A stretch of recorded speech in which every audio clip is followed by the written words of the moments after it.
Hey guys, how's the dinner going? Good. Okay. So let's continue to our next component of our great program today. And today I have the great privilege, and I'll be introducing somebody that's special to our organization.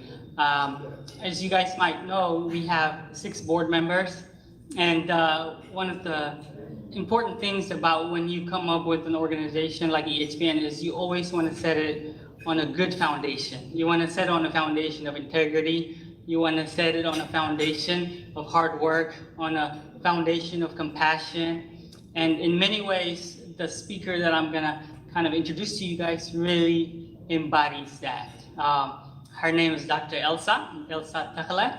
She is an anesthesiologist by profession, well accomplished as you guys can tell, and just very driven. And in many ways, she inspires me because she serves as a chair of EHPN, and she's done such a phenomenal job of just organizing us, kind of marshaling the troops, so to speak, right? She causes us to, assess things like the needs base. What's going on in Egypt? How can we help the people there? What about in Eritrea? What about in Ethiopia? What about anywhere around the world where our community, our people, Eritrean people are there, right?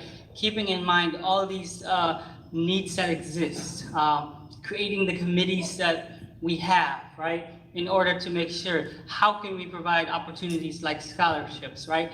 All those kinds of components. And so she's done a phenomenal job as our chair. And so it's my privilege and my honor to introduce to you guys Dr. Elsa Tekle.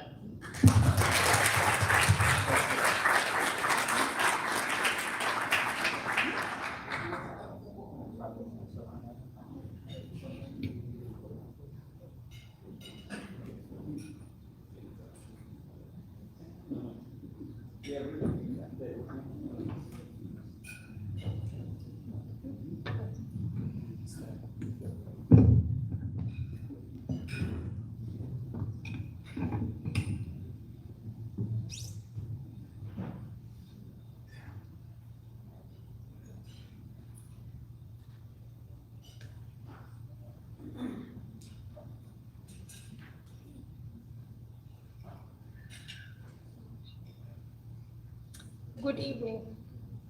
Thank you, Abel, for the generous introduction. It has been truly an honor to lead this incredible organization, Eritrean Healthcare Professionals Network, the last 3 years. Please understand,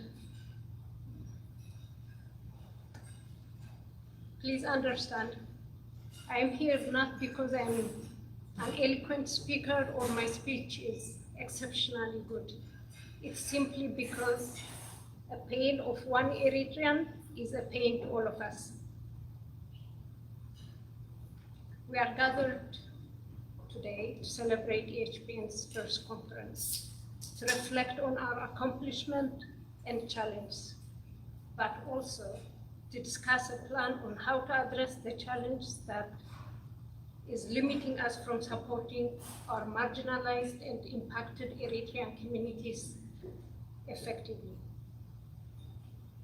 I strongly believe today's challenge setbacks will make us work harder for a better tomorrow.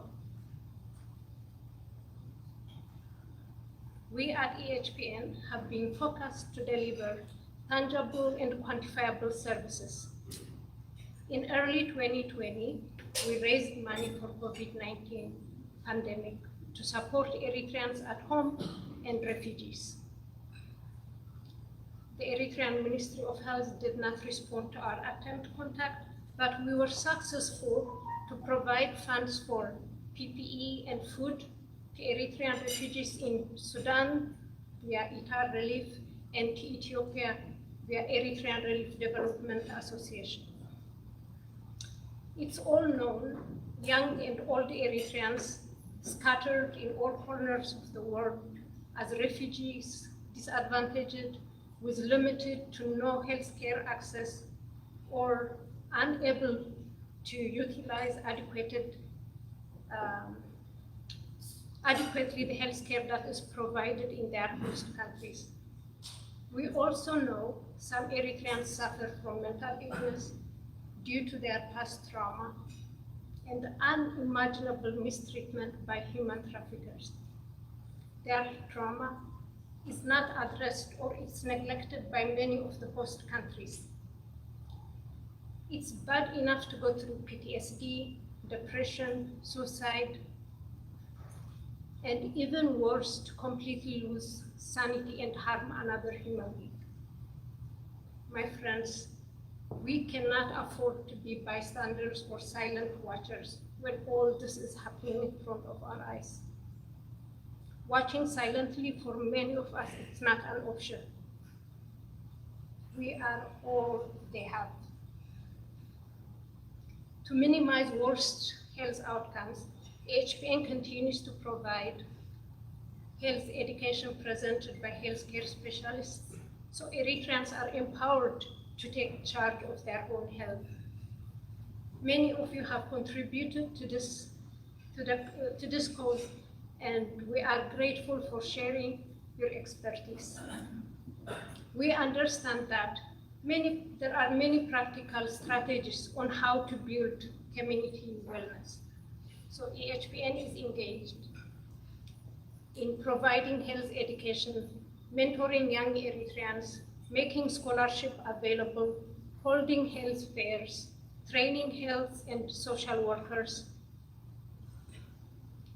We recognize that members of EHPN alone cannot fix all these health problems that many Eritreans are facing today.